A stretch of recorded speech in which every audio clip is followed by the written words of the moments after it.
जय गुरु जी। संगत जी, एक बहुत ही प्यारी सी घटना मैं आप लोगों के साथ शेयर करना चाहूँगी गुरु जी के टाइम की, जिससे हमें बहुत कुछ सीखने को मिलता है। संगत जी, गुरु जी के जलंधर मंदिर में फिश एक्वेरियम रखा हुआ था। उसमें कुछ 4-5 फिश हुआ करती थी। उस वक्त गुरु जी जब सवाल लगाया करते, संगत सामने बैठी हुई थी। तो एक दिन ऐसा क्या होता है कि जो फिश एक्वेरियम में से एक छोटा सा होल बना होता है। अब ये नहीं पता कि वो फिश कैसे उसमें से बाहर आ जाती है। वो इधर उधर फदकती हुई संगत तक पहुंचती है। संगत वहां से उठ जाती है और मछली आ गई कह के सब घबरा जाते हैं। गुरु जी के सेवादार श्री रघुवीर अंकल जी बताते हैं कि डेली वो उस फिश एक्वेरियम को साफ किया करते थे, फिश को बाहर निकालते थे, पानी अच्छा साफ सुथरा डाल के फिर उनको अंदर डालते थे। तो उन्हें प्रैक्टिस थी। वो उस फिश के पीछे दौड़ते हैं कि मैं इसको पकड़ के फिर से इसमें डाल देता हूँ, पर वो हाथ ही नहीं आती। संगत जी ऐसे आगे आगे फुदकती हुई, और जैसे ही वो यू टर्न लेने लग गई, वो अंकल उसको पकड़ने लग गए। तो गुरुजी महाराज वो सब देख रहे थे। गुरुजी ने अंकल को बोला, नहीं इसे छड़ दे, इसे जाने दे जहाँ जाना है। अंकल वहीं रुक जाते हैं और वो फिश संगत जी कैसे यू टर्न लेके जहाँ गुरुजी महाराज बैठे हुए थे उनके दोनों चरणों के बीच पहुंच जाती है और वहां जाके दम तोड़ देती है। सारी संगत देख के हैरान रहती है कि ये ऐसी क्या लीला थी। इतने छोटे से होल में से एक तो फिश का निकलना ही इम्पॉसिबल था, फिर ऊपर से जैसे उसने यू टर्न लिया और जाके अपने प्राण भी त्यागे तो गुरुजी महाराज के चरणों में। संगत जी जब संगत चली जाती है तो श्री रघुवीर अंकल जी के मन में ये सवाल था। वो गुरुजी से पूछते हैं कि गुरुजी ऐसी क्या लीला आज आपने दिखाई, हमें भी इसके बारे में बताइए।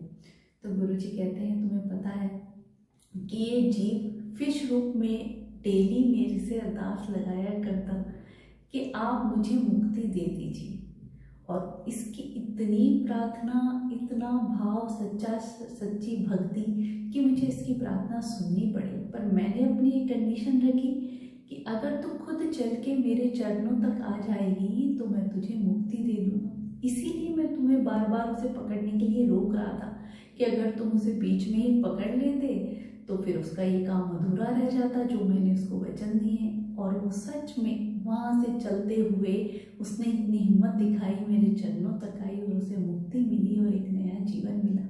रघुवीर अंकल सुन के हैरान रह जाते हैं कि कैसे हमारे गुरुजी महाराज जीव जंतु सबका ख्याल रखते हैं, उन्हें भी मुक्ति दे सकते हैं। तो संगत जी हम तो इंसान हैं, हमें करना ही क्या है, हमारे लिए तो सब कुछ गुरुजी इतना सरल बता के गए हैं। उस फिश ने इतनी हिम्मत दिखाई कि देखो आप कैसे वो गुरुजी के चरणों तक पहुंची। हम तो सामने बैठे हैं, गुरुजी हमारे सामने हैं, फिर भी उनके चरणों तक पहुंचने की हम कोशिश क्यों नहीं करते हैं संगत जी। और गुरु के चरणों में ही सब कुछ है। गुरु के चरणों में वो ताकत होती है जो हमें हर प्रकार की परेशानी से निजात दिला सकती है। संगत जी क्यों गुरुवाणी में इतना कहा है कि चरणों की मौज भली, तो जिन्हें चरणों का प्यार मिल जाता है उन्हें सब कुछ मिल जाता है। गुरुजी भी चरण दबाया करते थे संगत जी। क्यों? क्या गुरुजी के पैरों में दर्द होता था? नहीं संगत जी, जो भी संगत गुरुजी के चरण दबाया करती उनका ध्यान चरणों में होता था और उनके मुख से खुद ही अरदासें निकलती, विनती निकलती और गुरुजी वहीं उनकी सारी परेशानियां और अरदासें पूरी कर दिया करते थे। और आपने ये देखा भी होगा कि ज़्यादातर गुरुजी महाराज आंटियों को ही चरण दबाने की या हाथ दबाने की सेवा क्यों देते थे। एक भक्त ने जब गुरुजी से यही सवाल किया तो गुरुजी महाराज मुस्कुराए और बोले, तुम्हें पता है आदमी लोग आते हैं चरण दबाते हैं तो उनके मन में बस अपने लिए ही सवाल होते हैं, अपने बिजनेस के लिए, अपने स्वास्थ्य के लिए, और वो यही मांग रखते हैं। पर जब एक लेडीज आती हैं तो जब मेरे चरण दबाती हैं तो वो सबके लिए मांगती हैं, अपने को छोड़ के, अपने बच्चों के लिए, अपने पति के लिए, अपने माँ बाप के लिए, सबके दुख तकलीफ की बातें करती हैं और अपने को ही भूल जाती हैं। इसीलिए मैं सबसे पहले उन्हें मौका देता हूँ ताकि मैं उनकी हर दुख परेशानी को हर सकूँ। तो संगत जी ऐसे प्यारे रब जो हमारे कितना कल्याण करने आए और आज भी जब गुरुजी एक लाइट के रूप में हैं तो कितनी लाखों करोड़ों संगत का कल्याण कर रहे हैं। संगत जी कमी हमारे में रह जाती है, भगवान हमें देने बैठे हैं। आप जब भी गुरु जी महाराज के सत्संग में जाएं तो बस गुरु जी के चरणों की तरफ ध्यान लगा लिया करें संगत जी। हमारा ध्यान इधर उधर ना भटके।